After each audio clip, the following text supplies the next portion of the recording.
In this video we'll discuss about heroic poetry. Let's start.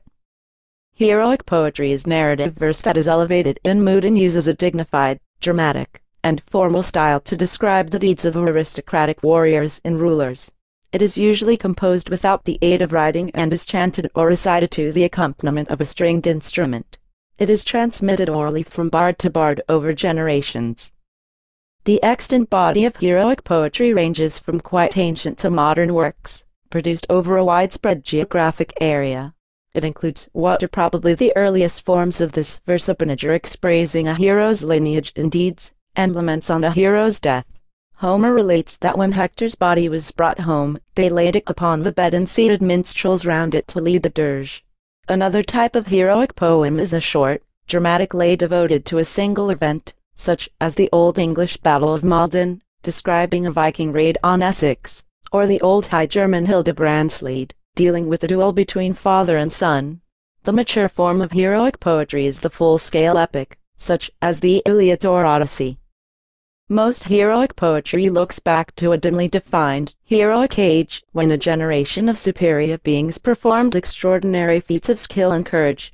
The heroic age varies in different native literatures. The epics of Homer, created in the 8th century BC, center on a war with Troy that may have occurred about 1200 BC.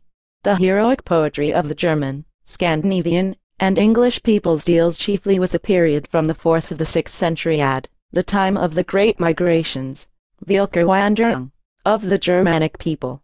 Though some of the heroes portrayed are historical personages, their actions are often combined and related for artistic purposes, with no regard for actual historical chronology. Nevertheless, a heroic tale is assumed by the poet and his listeners to be somehow true.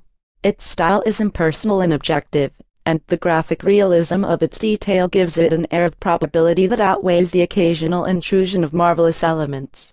None of the mundane details of the hero's acts and none of the amenities connected with them are slighted.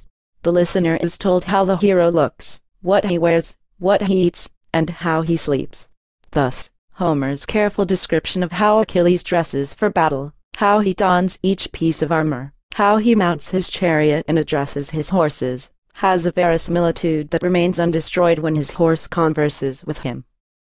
Much ancient heroic poetry has been wholly lost, but the tradition is still alive among certain illiterate and semi-literate peoples living in remote communities.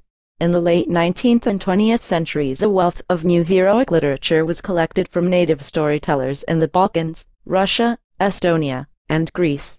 In Central Asia, heroic poems have been collected from Tatar peoples speaking Turkish dialects.